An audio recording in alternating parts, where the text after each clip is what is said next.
ಮಾಡಲೇಬೇಕು ಅಂತ ನಿರ್ಧಾರ ತಗೊಂಡ್ರೆ ಜಗತ್ತಿನ ಯಾವ ಶಕ್ತಿಯೂ ನಿಮ್ಮ ಅಡ್ಡಕ್ಕೆ ಬರೋದಿಲ್ಲ.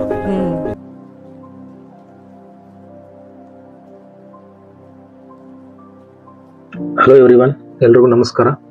ಇವತ್ತಿನ ಕ್ಲಾಸ್ನಲ್ಲಿ ಒಂದು ಫೆಬ್ರವರಿ ತಿಂಗಳ ಪ್ರಚಲಿತ ಘಟನೆಗಳು ಸ್ಪರ್ಧಾ ವಿಜೇತ ಮ್ಯಾಗಝಿನ್, ಅದನ್ನ MCQ ರೂಪದಲ್ಲಿ ಇಡೀ ಒಂದು ತಿಂಗಳ ಮ್ಯಾಗಝಿನ್ ಅನ್ನ ಒಂದು ಕ್ವಿಕ್ ಆಗಿ ರಿವಿಷನ್ ಮಾಡ್ಕೊಂಡು ಬರೋಣ. ಒಟ್ಟಾರೆ ನಾನು ಈ ಒಂದು ತಿಂಗಳ ಮ್ಯಾಗಝಿನ್ ಅನ್ನ 4 ಕ್ಲಾಸ್ಗಳಲ್ಲಿ ಪ್ರತಿ ಕ್ಲಾಸಿನಲ್ಲೂ 10 MCQಗಳನ್ನ ಮತ್ತೆ ಅದರ ಜೊತೆಗೆ ಒಂದು ಪ್ರಮುಖ ಸುದ್ದಿಗಳಿರ್ತವೆ ಅದ್ರ ಕೆಳಗಡೆ ಡಿಸ್ಕಸ್ ಮಾಡ್ತಾ ಬರ್ತೀನಿ.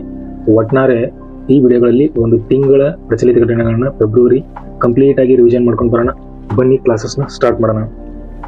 ಮೊದಲನೇ ಪ್ರಶ್ನೆ, 2024ರ ಜನವರಿ 26ರಂದು ನಡೆದ 75ನೇ ಗಣರಾಜ್ಯೋತ್ಸವದ ಘೋಷವಾಕ್ಯ ಯಾವುದಿತ್ತು ಅಂತ ಪ್ರಶ್ನೆ ಮಾಡಲಾಗಿದೆ. 75ನೇ ಗಣರಾಜ್ಯೋತ್ಸವದ ಘೋಷವಾಕ್ಯ ಯಾವುದಾಗಿತ್ತು ಅಂತ. Option A Viksit Bharat, B ಪ್ರಜಾಪ್ರಭುತ್ವದ ತಾಯಿ ಭಾರತ, ಸಿ ಎ ಮತ್ತು ಬಿ ಎರಡು, ಡಿ ಮೇಲಿನ ಯಾವುದೂ ಅಲ್ಲ ಅಂತ ಆಪ್ಷನ್ಗಳನ್ನ ಕೊಡಲಾಗಿದೆ. ಸೊ ಇಲ್ಲಿ ಸರಿಯಾದ ಉತ್ತರ ಯಾವುದಪ್ಪ ಅಂತಂದ್ರೆ ಆಪ್ಷನ್ ಸಿ, ಎ ಮತ್ತು ಬಿ ಎರಡೂ ಸರಿಯಾಗಿದೆ. ಇಲ್ಲಿ ನೀವು ನೋಡ್ಬೋದು ವಿಕಸಿತ ಭಾರತ, ಬಿ ಪ್ರಜಾಪ್ರಭುತ್ವದ ತಾಯಿ ಭಾರತ. ಇಲ್ಲಿ ನೋಡ್ಬೋದು 75ನೇ ಗಣರಾಜ್ಯೋತ್ಸವದ ಪರೇಡ್ 2024 ಜನವರಿ 26 ಕರ್ತವ್ಯ ಪಥ ಘೋಷವಾಕ್ಯ. ಇಲ್ಲಿ ನೋಡ್ಬೋದು ವಿಕಸಿತ ಭಾರತ ಪ್ರಜಾಪ್ರಭುತ್ವದ ತಾಯಿ ಭಾರತ ಅಂತ ನಾವು ಘೋಷವಾಕ್ಯಗಳನ್ನ ಬಳಸಿದ್ದೇವೆ. ಹಾಗೇನೆ ಈ ಬಾರಿಯ ಮುಖ್ಯ ಅತಿಥಿ ಯಾರಾಗಿರ್ತಾರೆ ಅಂತಂದ್ರೆ ಇಮ್ಯಾನ್ಯುಯಲ್ ಮ್ಯಾಕ್ರಾನ್, ಒಂದು ಫ್ರಾನ್ಸ್ ನ ಅಧ್ಯಕ್ಷರಾದಂತ ಇಮ್ಯಾನ್ಯುಯಲ್ ಮ್ಯಾಕ್ರಾನ್ ಅವರನ್ನ ನಾವು ಅತಿಥಿಯಾಗಿ ಸ್ವಾಗತ ಮಾಡಿರ್ತೇವೆ. ಹಾಗೇನೆ ನೆಕ್ಸ್ಟ್, ಪರೇಡ್ ನಲ್ಲಿ ಭಾಗವಹಿಸಿದ ಭಾರತದ ಸೇನಾ ತುಕಡಿಗಳು. ಪರೇಡ್ ನಲ್ಲಿ ಒಂದು ಗಣರಾಜ್ಯೋತ್ಸವ ಪರೇಡ್ ಇತ್ತಲ್ಲ, ಅಲ್ಲಿ 61ನೇ ಅಶ್ವದಳ 61st ಕ್ಯಾವಲ್ರಿ ಒಂದು ಭಾಗವಹಿಸಿತ್ತು. SD ಅಹ್ಲಾವತ್ ಅವರ ನೇತೃತ್ವದಲ್ಲಿ. ಇದು ಯಾವಾಗ ರಚನೆ ಆಯ್ತಪ್ಪ ಅಂತಂದ್ರೆ 1953ರಲ್ಲಿ ನಾವು 61ನೇ ಅಶ್ವದಳವನ್ನ ರಚನೆ ಮಾಡ್ತೀವಿ. Only serving active horse cavalry regiment in the world. ಇಡೀ ಜಗತ್ತಿನಲ್ಲೇ ಪ್ರಸ್ತುತ ಅಸ್ತಿತ್ವದಲ್ಲಿರುವ ಏಕೈಕ ಅಶ್ವದಳ ಅಂತಂದ್ರೆ ಅದು ಭಾರತೀಯ ಸೇನೆಯ 61ನೇ ಕ್ಯಾವಲ್ರಿ ಅಶ್ವದಳ ಆಗಿರುತ್ತೆ. ಇದನ್ನ ನೆನ್ಪಿಟ್ಕೋಬೇಕು, ಬಹಳ ಇಂಪಾರ್ಟೆಂಟ್ ಆಗಿರುತ್ತೆ. ಹಾಗೇನೆ ಪ್ರಶ್ನೆ 2, 2024ನೇ ಸಾಲಿನ 75ನೇ ಗಣರಾಜ್ಯೋತ್ಸವದ ಪರೇಡ್ ನಲ್ಲಿ ಯಾವ ದೇಶದ ಸೇನಾ ತುಕಡಿ ಭಾಗವಹಿಸಿತು ಅಂತ ಪ್ರಶ್ನೆ ಕೇಳಲಾಗಿದೆ. Option A Sri Lanka, B America, C France, D England ಅಂತ ಆಪ್ಷನ್ಗಳನ್ನ ಕೊಡಲಾಗಿದೆ.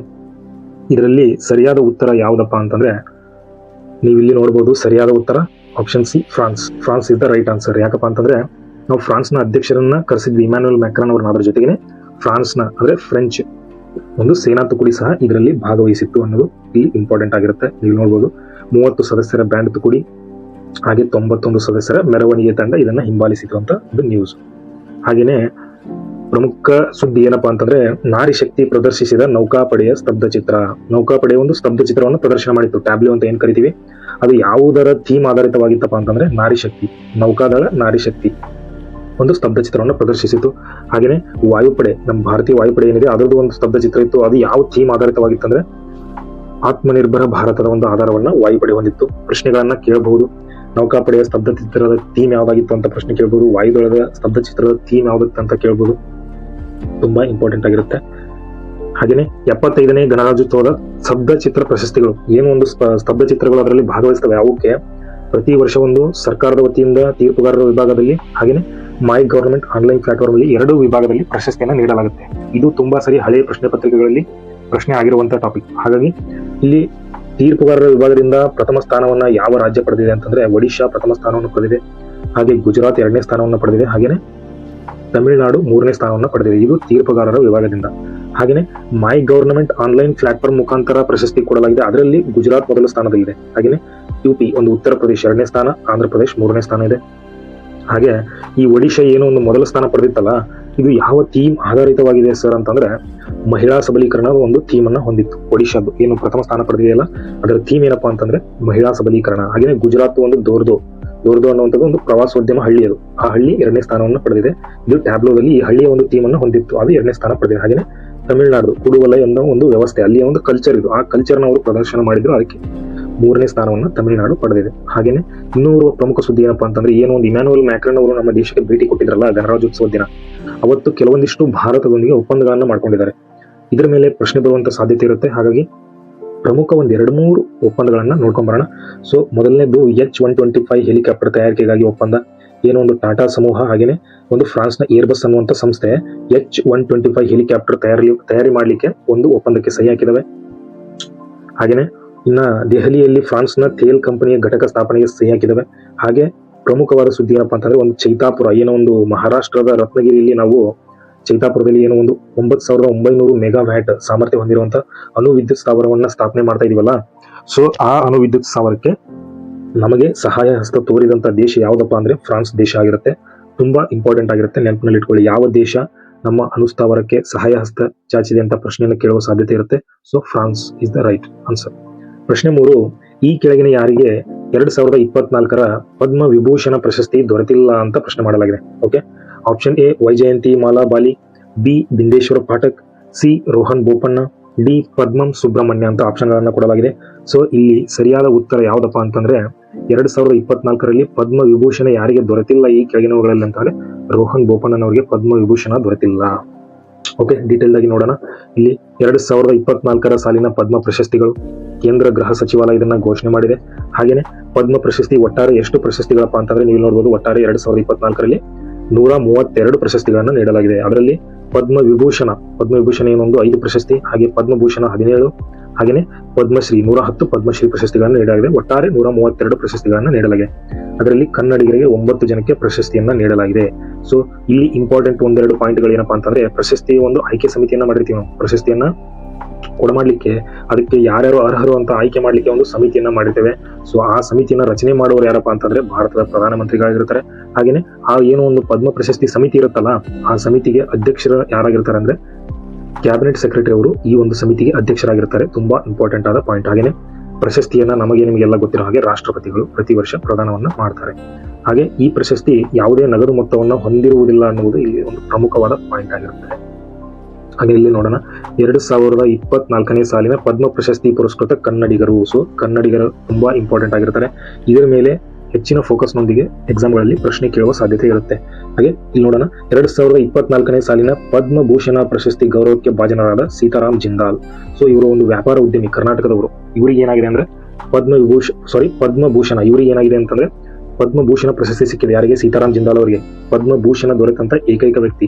ಪದ್ಮಭೂಷಣ ಏನಾಗಿರುತ್ತೆ, 3ನೇ ಅತ್ಯುನ್ನತ ಗೌರವ ಭಾರತದ್ದು. ಮೊದಲನೆಯದ್ದು ಭಾರತ ರತ್ನ ಆಗಿರುತ್ತೆ, 2ನೇದ್ದು ಪದ್ಮ ವಿಭೂಷಣ, ಹಾಗೆ 3ನೇದ್ದು ಪದ್ಮಭೂಷಣ, 4ನೇದು ಪದ್ಮಶ್ರೀ, 4ನೇ ದರ್ಜೆಯ ಪ್ರಶಸ್ತಿ ಪದ್ಮಶ್ರೀ. ಸೊ ಇದರಲ್ಲಿ 3ನೇ ದರ್ಜೆ ಒಂದು ಪ್ರಶಸ್ತಿ ಪದ್ಮಭೂಷಣವನ್ನು ಪಡೆದಂತ ಕರ್ನಾಟಕದ ಏಕೈಕ ವ್ಯಕ್ತಿ ಅಂದ್ರೆ ಸೀತಾರಾಮ್ ಜಿಂದಾಲ್ ಈ ವರ್ಷ 2024ರಲ್ಲಿ. ಹಾಗೆ 8 ಜನ ಕನ್ನಡಿಗರಿಗೆ ಪದ್ಮಶ್ರೀ ಪ್ರಶಸ್ತಿ ನೀಡಲಾಗಿದೆ. ಅವರು ಯಾರ್ಯಾರು ಅಂತ ಒಂದು ಬಾರಿ ಕ್ವಿಕ್ ಆಗಿ ನೋಡ್ಕೊಂಡು ಬರೋಣ. ನೀವು ನೋಡಬಹುದು, CR ಚಂದ್ರಶೇಖರ್ ಒಂದು ವೈದ್ಯಕೀಯ ವಿಭಾಗಕ್ಕೆ ಸಿಕ್ಕಿದೆ. ಹಾಗೇನೆ ಬೆಂಗಳೂರಿನ ಗೊಂಬೆ ಆಟದ ಕಲಾವಿದೆ ಅನುಪಮ ಹೊಸಕೆರೆ ಅವರಿಗೆ ಕಲೆ ಕ್ಷೇತ್ರದಲ್ಲಿ ಸಿಕ್ಕಿದೆ. ಹಾಗೆ ನೀವು ನೋಡಬಹುದು ರೋಹನ್ ಬೋಪಣ್ಣ, ಏನು ಕರ್ನಾಟಕದವರು ಇದಾರಲ್ಲ, ಇವರಿಗೆ ಪದ್ಮ ವಿಭೂಷಣ ಸಿಕ್ಕಿಲ್ಲ, ಪದ್ಮಭೂಷಣನೂ ಸಿಕ್ಕಿಲ್ಲ. ಇವರಿಗೆ ಸಿಕ್ಕಿರುವಂತದ್ದು ಪದ್ಮಶ್ರೀ ಪ್ರಶಸ್ತಿ ಸಿಕ್ಕಿದೆ. ಕರ್ನಾಟಕದ ಮೂಲದ ಟೆನ್ನಿಸ್ ಪಟು ರೋಹನ್ ಬೋಪಣ್ಣ, ತುಂಬಾ ಇಂಪಾರ್ಟೆಂಟು, ಬಹಳ ಸುದ್ದಿಯಲ್ಲಿದ್ದಾರೆ ಈ ವರ್ಷ. ಹಾಗೆ ಶಶಿ ಸೋನಿ ಅನ್ನೋವರಿಗೆ ವಾಣಿಜ್ಯ ಕ್ಷೇತ್ರದಲ್ಲಿ, ಹಾಗೇನೆ ಆದಿವಾಸಿ ನಾಯಕ ಸೋಮಣ್ಣ ಅವರಿಗೆ ಬುಡಕಟ್ಟು ಕಲ್ಯಾಣಕ್ಕಾಗಿ, ಹಾಗೇನೆ ಪ್ರೇಮಾ ಧನರಾಜನ್ ಅವರಿಗೆ ವೈದ್ಯಕೀಯ ಕ್ಷೇತ್ರದಲ್ಲಿ, ಹಾಗೇನೆ MK ಶ್ರೀಧರ್ ಅನ್ನೋರಿಗೆ ಒಂದು ಶಿಕ್ಷಣ ಕ್ಷೇತ್ರದಲ್ಲಿ ಪ್ರಶಸ್ತಿಯನ್ನು ನೀಡಲಾಗಿದೆ. KS ರಾಜನ್ ಅನ್ನೋರಿಗೆ ಸಮಾಜ ಸೇವೆಗೆ ಒಂದು ಪ್ರಶಸ್ತಿಯನ್ನು ನೀಡಲಾಗಿದೆ. ಒಟ್ಟಾರೆ 8 ಜನಕ್ಕೆ ಕನ್ನಡಿಗರಿಗೆ ಪದ್ಮಶ್ರೀ ಪ್ರಶಸ್ತಿಯನ್ನು ನೀಡಲಾಗಿದೆ. ಇಲ್ಲಿ ಇಂಪಾರ್ಟೆಂಟ್ ಇನ್ನೊಂದು ನ್ಯೂಸ್ ಏನಪ್ಪಾ ಅಂತಂದ್ರೆ, ನಮ್ಮ ಭಾರತದ ಸುಪ್ರೀಂ ಕೋರ್ಟ್ನ ಮೊಟ್ಟ ಮೊದಲ ಮಹಿಳಾ ನ್ಯಾಯಾಧೀಶೆ ಏನೊಂದು ಫಾತಿಮಾ ಬೀವಿ ಅನ್ನೋರು ಇತ್ತೀಚೆಗೆ ನಿಧನರಾದರು. ಅವರಿಗೆ ಮರಣೋತ್ತರವಾಗಿ 2024ರ ಪದ್ಮಭೂಷಣ ಪ್ರಶಸ್ತಿಯನ್ನು ನೀಡಲಾಗಿದೆ. ಓಕೆ, ಪದ್ಮಭೂಷಣ ಪ್ರಶಸ್ತಿಯನ್ನು ಮರಣೋತ್ತರವಾಗಿ ನೀಡಲಾಗಿದೆ. ಒಟ್ಟಾರೆ ಪದ್ಮಭೂಷಣ ಪ್ರಶಸ್ತಿಯನ್ನು ಮರಣೋತ್ತರವಾಗಿ 4 ಜನಕ್ಕೆ ನೀಡಲಾಗಿದೆ. ಅದರಲ್ಲಿ ಫಾತಿಮಾ ಬೀವಿ ಅವರು ಒಬ್ಬರು, ಹಾಗೇನೆ ಸತ್ಯಬ್ರತ ಮುಖರ್ಜಿ, ತೊಗ್ಡಾನ್ ರಿಂಪೋಚೆ, ಹಾಗೆ ವಿಜಯಕಾಂತ್ ಅನ್ನೋರು ಒಟ್ಟಾರೆ 4 ಜನಕ್ಕೆ ಮರಣೋತ್ತರವಾಗಿ ಪದ್ಮಭೂಷಣ ಪ್ರಶಸ್ತಿಯನ್ನು ನೀಡಲಾಗಿದೆ. ಹಾಗೆ ಪ್ರಶ್ನೆ 4, 2024ರ ಪ್ರಧಾನಮಂತ್ರಿ ರಾಷ್ಟ್ರೀಯ ಬಾಲ ಪುರಸ್ಕಾರಕ್ಕೆ ಈ ಕೆಳಗಿನ ಯಾರು ಕರ್ನಾಟಕದಿಂದ ಆಯ್ಕೆಯಾಗಿದ್ದಾರೆ ಅಂತ ಪ್ರಶ್ನೆ ಮಾಡಿದ್ದಾರೆ. Option A Aditya Vijay, B Suryaprasad, C Suhani Chauhan, D Charvi A ಅಂತ ಆಪ್ಷನ್ಗಳನ್ನ ಕೊಡಲಾಗಿದೆ. ಇಲ್ಲಿ ಸರಿಯಾದ ಉತ್ತರ ಯಾವುದಪ್ಪ ಅಂತಂದ್ರೆ option D, Charvi A is the right answer. Okay, Charvi A is the right answer. Explanation: ಪ್ರಧಾನಮಂತ್ರಿ ರಾಷ್ಟ್ರೀಯ ಬಾಲ ಪುರಸ್ಕಾರ 2024 ಪ್ರಶಸ್ತಿ ಕೇಂದ್ರ ಮಹಿಳಾ ಮತ್ತು ಮಕ್ಕಳ ಅಭಿವೃದ್ಧಿ ಕಲ್ಯಾಣ ಸಚಿವಾಲಯ ಈ ಪ್ರಶಸ್ತಿಯನ್ನು ಸ್ಥಾಪನೆ ಮಾಡಿದೆ. ಹಾಗೇನೆ ಈ ಬಾಲ ಪುರಸ್ಕಾರಕ್ಕೆ ಆಯ್ಕೆಯಾದ ಕರ್ನಾಟಕದ ಮಗು ಚಾರ್ವಿ ಎ, ಒಂದು ಏನು ಚೆಸ್ ಕ್ರೀಡಾಪಟು ಆಗಿರುವಂತಹ ಮಗು ಈ ಪ್ರಶಸ್ತಿಗೆ ಆಯ್ಕೆಯಾಗಿದೆ. ಹಾಗೆ ಈ ಪ್ರಶಸ್ತಿಯನ್ನು ಯಾರಿಗೆ ನೀಡ್ತಾರೆ ಅಂತ ಪ್ರಶ್ನೆಯನ್ನು ಕೇಳಬಹುದು. 5 ರಿಂದ 18 ವರ್ಷದ ಮಕ್ಕಳಿಗೆ ಏನೊಂದು ಸಾಧನೆಯನ್ನು ಮಾಡಿರ್ತಾರೆ ಅವರಿಗೆ ಪ್ರತಿ ವರ್ಷ 7 ವಿಭಾಗದಲ್ಲಿ ಆಯ್ಕೆ ಮಾಡುವುದರ ಮುಖಾಂತರ ಈ ಪ್ರಶಸ್ತಿಯನ್ನು ರಾಷ್ಟ್ರಪತಿಗಳು ಪ್ರತಿ ವರ್ಷ ನೀಡುತ್ತಾರೆ. ಪ್ರಶಸ್ತಿ ಹೆಸರೇನಪ್ಪಾ ಅಂತಂದ್ರೆ ಪ್ರಧಾನಮಂತ್ರಿ ರಾಷ್ಟ್ರೀಯ ಬಾಲ ಪುರಸ್ಕಾರ. ಬಟ್ ಇದನ್ನ ನೀಡುವವರು ಯಾರಂತಂದ್ರೆ ಭಾರತದ ರಾಷ್ಟ್ರಪತಿಗಳು ಈ ಪ್ರಶಸ್ತಿಯನ್ನು ನೀಡ್ತಾರೆ. ಪ್ರದಾನ ಮಾಡ್ತಾರೆ. ಹಾಗೆಯೇ ಪ್ರಮುಖ ಸುದ್ದಿ 2024ನೇ ಸಾಲಿನ ಶೌರ್ಯ ಚಕ್ರ ಪ್ರಶಸ್ತಿ ಏನು ಒಂದು ಶಾಂತಿ ಕಾಲದಲ್ಲಿ ನೀಡುವಂತ 3ನೇ ಅತ್ಯುನ್ನತ ಪ್ರಶಸ್ತಿ ಇದು. ಯುದ್ಧ ಕಾಲದಲ್ಲಿ 3, ಶಾಂತಿ ಕಾಲ ಏನು ಗ್ಯಾಲೆಂಟ್ರಿ ಅವಾರ್ಡ್ಸ್ ಅಂತ ಕರಿತೀವಿ ನಾವು, ಭಾರತೀಯ ಸೈನಿಕರಿಗೆ ನೀಡುವಂತ ಗ್ಯಾಲೆಂಟ್ರಿ ಅವಾರ್ಡ್ಸ್ ಅಲ್ಲಿ 3 ಯುದ್ಧ ಕಾಲದಲ್ಲಿ ಹಾಗೇನೆ 3 ಪ್ರಶಸ್ತಿಗಳನ್ನ ಶಾಂತಿ ಕಾಲದಲ್ಲಿ ನೀಡಲಾಗುತ್ತೆ. ಹಾಗೆ ಶಾಂತಿ ಕಾಲದಲ್ಲಿ ನೀಡುವಂತ 3ನೇ ಅತ್ಯುನ್ನತ ಪ್ರಶಸ್ತಿ ಯಾವ್ದಪ್ಪ ಅಂತಂದ್ರೆ ಶೌರ್ಯ ಚಕ್ರ ಪ್ರಶಸ್ತಿ. ಆ ಪ್ರಶಸ್ತಿಗೆ ಈ ವರ್ಷ ಮರಣೋತ್ತರವಾಗಿ 2 ವ್ಯಕ್ತಿಗಳು ಭಾಜನರಾಗಿದ್ದಾರೆ. ಪ್ರಮುಖವಾದವರು ತುಂಬಾ ಜನಕ್ಕೆ ಕೊಟ್ಟಿದ್ದಾರೆ, ಬಟ್ ಇಲ್ಲಿ ನಮಗೆ ಇಂಪಾರ್ಟೆಂಟ್ ಆಗಿರುವಂತದ್ದು ಯಾವ್ದಂತಂದ್ರೆ ಮರಣೋತ್ತರವಾಗಿ MV ಪ್ರಾಂಜಲ್, ಇವರು ಕರ್ನಾಟಕದ ಮಡಿಕೇರಿಯ ಸೈನಿಕ, ಹುತಾತ್ಮರಾದಂತ ಒಬ್ಬರು ಸೈನಿಕರು. ಹಾಗೆಯೇ ಅಸ್ಸಾಂನ 18ನೇ ರೈಫಲ್ಸ್ ನ ಅಲೋಕ್ ರಾವ್ ಅವರು ಈ ಪ್ರಶಸ್ತಿಗೆ ಮರಣೋತ್ತರವಾಗಿ ಏನೊಂದು ಶೌರ್ಯ ಚಕ್ರ ಪ್ರಶಸ್ತಿಗೆ ಭಾಜನರಾಗಿದ್ದಾರೆ. ಸೊ ಇಲ್ಲಿ ಮೊನ್ನೆ ನಡೆದಂತಹ ಪರೀಕ್ಷೆಯಲ್ಲಿ ಪ್ರಶ್ನೆಯನ್ನು ಕೇಳಲಾಗಿದೆ, ಈ MV ಪ್ರಾಂಜಲ್ ಅನ್ನುವರು ಎಷ್ಟನೇ ಬೆಟಾಲಿಯನ್ಗೆ ಸಂಬಂಧಿಸಿದ್ರು ಅಂತ ಪ್ರಶ್ನೆಯನ್ನು ಕೇಳಲಾಗಿದೆ. 63ನೇ ಬೆಟಾಲಿಯನ್. ಸೊ ಇಂಪಾರ್ಟೆಂಟ್ ಆಗಿರುತ್ತೆ. ಹಾಗೇನೆ ಪ್ರಶ್ನೆ ಇದು 66ನೇ ಗ್ರಾಮಿ ಪ್ರಶಸ್ತಿಗೆ ಸಂಬಂಧಿಸಿದಂತೆ ಈ ಕೆಳಗಿನ ಹೇಳಿಕೆಗಳನ್ನ ಗಮನಿಸಿ ಅಂತ ಪ್ರಶ್ನೆಯನ್ನು ಕೇಳಲಾಗಿದೆ. ಒಂದನೇದ್ದು, ಏಕಕಾಲಕ್ಕೆ 5 ಭಾರತೀಯರಿಗೆ 8 ಗ್ರಾಮಿ ಪ್ರಶಸ್ತಿ ಲಭಿಸಿರುವುದು ಇತಿಹಾಸದಲ್ಲಿ ಇದೇ ಮೊದಲು. ಹಾಗೆಯೇ ರಿಕಿ ಕೇಜ್ ಅವರು ಒಂದೇ ಬಾರಿಗೆ 3 ಗ್ರಾಮಿ ಪ್ರಶಸ್ತಿ ಗೆದ್ದ ಮೊದಲ ಭಾರತೀಯ ಎಂಬ ಹೆಗ್ಗಳಿಕೆಗೆ ಪಾತ್ರರಾಗಿದ್ದಾರೆ ಅಂತ 2ನೇ ಲೈನು. ಸರಿಯಾಗಿರುವುದನ್ನ ಆಯ್ಕೆ ಮಾಡಿ ಅಂತ ಹೇಳಿದ್ದಾರೆ. ಆಪ್ಷನ್ ಎ 1 ಮಾತ್ರ ಸರಿಯಾಗಿದೆ, ಬಿ 2 ಮಾತ್ರ, ಸಿ 1 ಮತ್ತು 2, ಡಿ 2 ತಪ್ಪಾಗಿದೆ ಅಂತ ಆಪ್ಷನ್ಗಳನ್ನ ಕೊಡಲಾಗಿದೆ. ಸೊ ನೀವಿಲ್ಲಿ ನೋಡ್ಬೋದು, ಮೊದಲನೇ ಲೈನ್ ಏನಪ್ಪಾ ಅಂತಂದ್ರೆ ಏಕಕಾಲಕ್ಕೆ 5 ಭಾರತೀಯರಿಗೆ ನೀಡಲಾಗಿದೆ, ಸರಿಯಾಗಿದೆ. ಹಾಗೆಯೇ ರಿಕಿ ಕೇಜ್ ಅವರಿಗೆ ಒಂದೇ ಬಾರಿಗೆ 3 ಗ್ರಾಮಿ ಪ್ರಶಸ್ತಿ ಗೆದ್ದ ಮೊದಲ ಭಾರತೀಯ, ತಪ್ಪು, ಈ ಹೇಳಿಕೆ ತಪ್ಪಾಗಿದೆ. ಯಾಕಂದ್ರೆ ರಿಕಿ ಕೇಜ್ ಅವರು 3 ಗ್ರಾಮಿ ಪ್ರಶಸ್ತಿಗಳನ್ನ ಗೆದ್ದಿದ್ದಾರೆ, ಬಟ್ ಒಂದೇ ಬಾರಿಗೆ ಅವರು ಗೆದ್ದಿಲ್ಲ. ಬೇರೆ ಬೇರೆ ವರ್ಷದಲ್ಲಿ ಅವರು 3 ಗ್ರಾಮಿ ಪ್ರಶಸ್ತಿಗಳನ್ನ ಗೆದ್ದಿದ್ದಾರೆ. ಸೊ ಸರಿಯಾದ ಉತ್ತರ ಯಾವ್ದಪ್ಪ ಅಂತಂದ್ರೆ ಇಲ್ಲಿ ಸರಿಯಾಗಿರುವ ಸ್ಟೇಟ್ಮೆಂಟ್ 1 ಮಾತ್ರ ಇಲ್ಲಿ ಸರಿಯಾಗಿದೆ. ಬನ್ನಿ, ಸಂಗೀತದ ಆಸ್ಕರ್ ಅಂತ ಕರಿತೀವಿ ಒಂದು ಏನು ಗ್ರಾಮಿ ಪ್ರಶಸ್ತಿಗೆ ಪ್ರದಾನ ಮಾಡುವರು ಯಾರಪ್ಪ ಅಂತಂದ್ರೆ ನ್ಯಾಷನಲ್ ಅಕಾಡೆಮಿ ಆಫ್ ರೆಕಾರ್ಡಿಂಗ್, ಏನೋ ಒಂದು ಅಮೆರಿಕದ ಒಂದು ಸಂಸ್ಥೆ. ಈ ಸಂಸ್ಥೆ ಒಂದು ಗ್ರಾಮಿ ಪ್ರಶಸ್ತಿಯನ್ನು ಪ್ರತಿ ವರ್ಷ ನೀಡ್ತಾ ಬರುತ್ತೆ. ನೀವು ನೋಡ್ಬೋದು 2024ರ ಜಾಗತಿಕ ಸಂಗೀತ ಕ್ಷೇತ್ರದಲ್ಲಿ ಅತ್ಯುನ್ನತ ಪ್ರಶಸ್ತಿ ಗ್ರಾಮಿ ಅವಾರ್ಡ್ಸ್, ಗ್ರಾಮಿ ಪ್ರಶಸ್ತಿ. ಭಾರತದಿಂದ ಒಟ್ಟಾರೆ 5 ಜನರಿಗೆ ಈ ಪ್ರಶಸ್ತಿ ದೊರೆತಿದೆ. ಇದರಲ್ಲಿ ಯಾರಪ್ಪ ಅಂತಂದ್ರೆ ಜಾಕೀರ್ ಹುಸೇನ್, ಏನೋ ಒಂದು ತಬಲಾ ವಾದಕರಾಗಿರುವಂತಹ ಜಾಕೀರ್ ಹುಸೇನ್, ರಾಕೇಶ್ ಚೌರಾಸಿಯಾ, ಗಣೇಶ್ ರಾಜಗೋಪಾಲನ್, ಸೆಲ್ವ ಗಣೇಶನ್ ವಿನಾಯಕ್ ಹಾಗೆ ಶಂಕರ್ ಮಹಾದೇವನ್. ಒಟ್ಟಾರೆ 5 ಜನಕ್ಕೆ ನೀಡಲಾಗಿದೆ ಭಾರತೀಯರಿಗೆ. ಏಕಕಾಲಕ್ಕೆ 5 ಭಾರತೀಯರಿಗೆ 8 ಗ್ರಾಮಿ ಪ್ರಶಸ್ತಿ ಲಭಿಸಿರುವುದು ಇತಿಹಾಸದಲ್ಲಿ ಮೊದಲು ಅಂತ ಪ್ರಶ್ನೆಯಲ್ಲಿ ಕೇಳಿರೋ ರೀತಿಯೇ ಇದೆ ಸ್ಟೇಟ್ಮೆಂಟ್.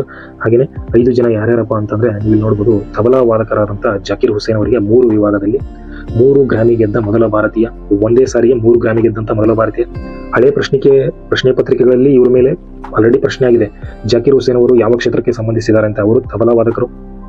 ಹಾಗೇನೆ ಏನೋ ಒಂದು ಇಂಪಾರ್ಟೆಂಟ್ ಪಾಯಿಂಟ್ ಏನಪ್ಪಾ ಅಂದ್ರೆ ಅವರ ಆಸ್ ವಿ ಸ್ಪೀಕ್ ಅನ್ನುವಂತ ಒಂದು ಆಲ್ಬಮ್ಗೆ ಈ ಪ್ರಶಸ್ತಿ ಸಿಕ್ಕಿದೆ. ಹಾಗೇನೆ ಒಂದು ಕೊಳಲು ವಾದಕರಾದಂತಹ ರಾಕೇಶ್ ಚೌರಾಸಿ ಅವರಿಗೂ 2 ಪ್ರಶಸ್ತಿಗಳು ಈ ಬಾರಿ ಲಭಿಸಿರುವುದು ತುಂಬಾ ಇಂಪಾರ್ಟೆಂಟ್ ಆಗಿರುತ್ತೆ. ಹಾಗೆ ಉಳಿದವರಿಗೆ ಒಂದೊಂದು ಪ್ರಶಸ್ತಿ, ಏನು ಗಣೇಶ್ ರಾಜಗೋಪಾಲನ್ ಹಾಗೆ ಸೆಲ್ವ ಗಣೇಶನ್, ಶಂಕರ್ ಮಹಾದೇವನ್ ಇದಾರಲ್ಲ, ಅವರಿಗೆ ಒಂದೊಂದು ಪ್ರಶಸ್ತಿಯನ್ನು ನೀಡಲಾಗಿದೆ. ಸೊ ಪ್ರಶ್ನೆ 6, 2023ನೇ ಸಾಲಿನ ಸ್ವಚ್ಛ ಸರ್ವೇಕ್ಷಣಾ ಪ್ರಶಸ್ತಿಯಲ್ಲಿ ಬೆಂಗಳೂರಿಗೆ ಎಷ್ಟನೇ ಸ್ಥಾನವನ್ನ ನೀಡಲಾಗಿದೆ ಅಂತ ಒಂದು ಪ್ರಶ್ನೆಯನ್ನು ಕೇಳಿದ್ದಾರೆ. 2023ನೇ ಸಾಲಿನ ಸ್ವಚ್ಛ ಸರ್ವೇಕ್ಷಣಾ ಪ್ರಶಸ್ತಿ.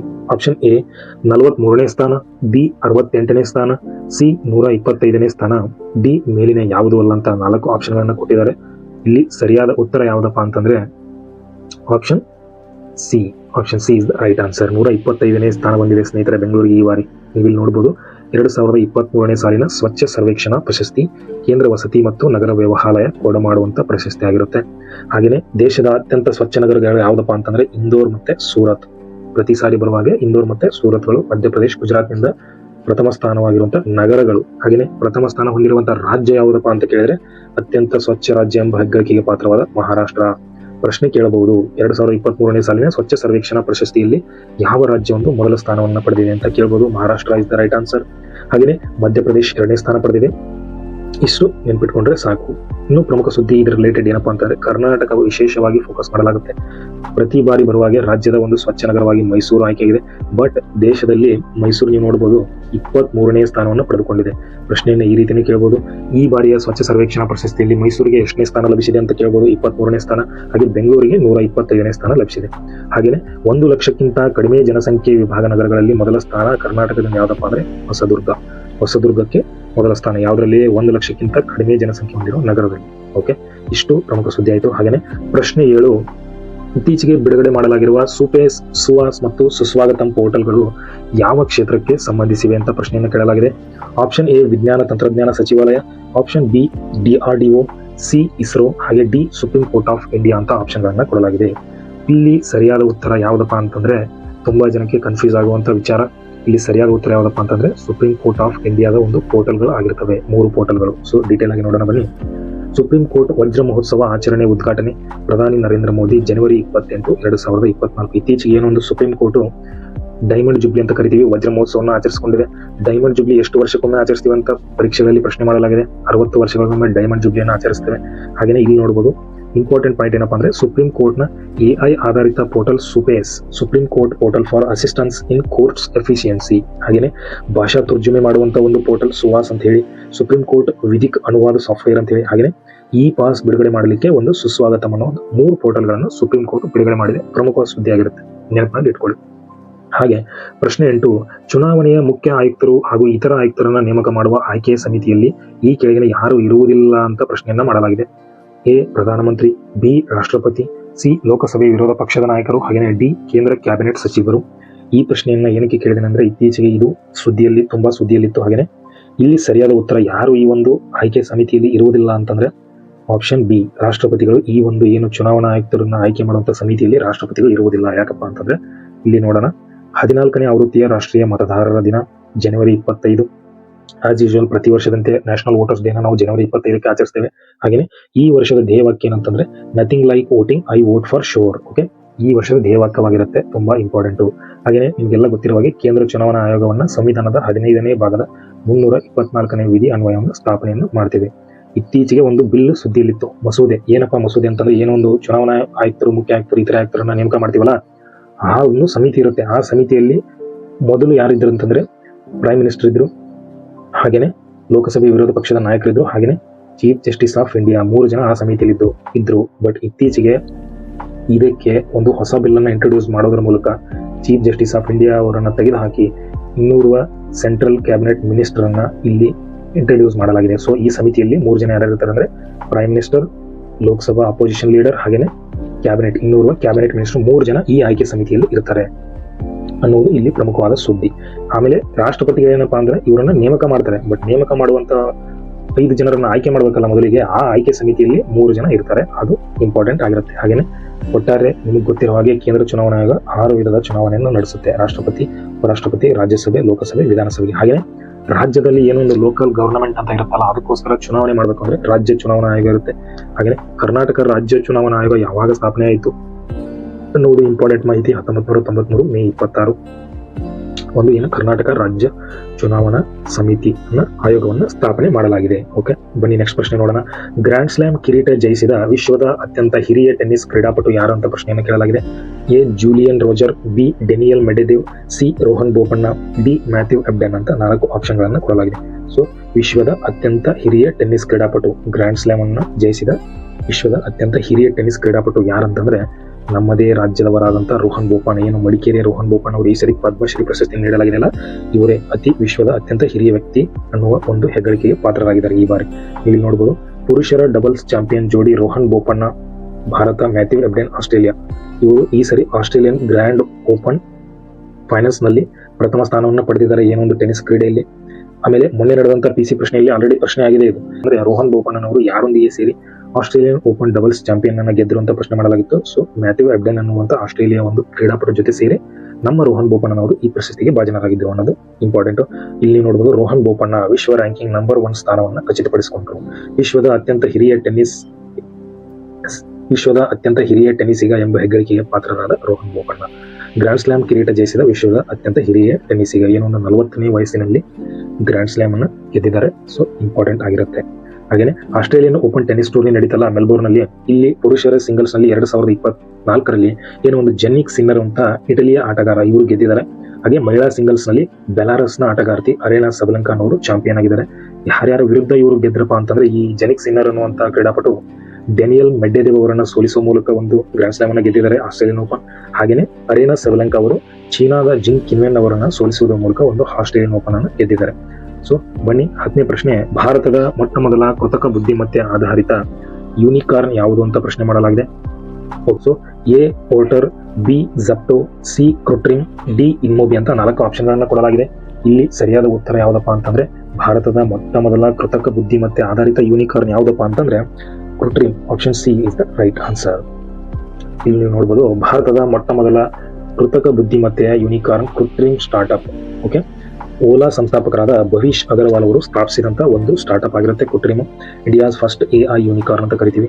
ಯೂನಿಕಾರ್ನ್ ಅಂದ್ರೆ ಏನಪ್ಪಾ ಅಂತಂದ್ರೆ ಯಾವುದೇ ಒಂದು ಸ್ಟಾರ್ಟ್ಅಪ್ $1 ಬಿಲಿಯನ್ ಮೌಲ್ಯದ ಒಂದು ನಿಧಿಯ ಸ್ವತ್ತನ್ನ ಸಂಗ್ರಹಿಸಿತ್ತಪ್ಪ ಅಂತಂದ್ರೆ ಅದಕ್ಕೆ ನಾವು ಯೂನಿಕಾರ್ನ್ ಅಂತ ಕರಿತೀವಿ.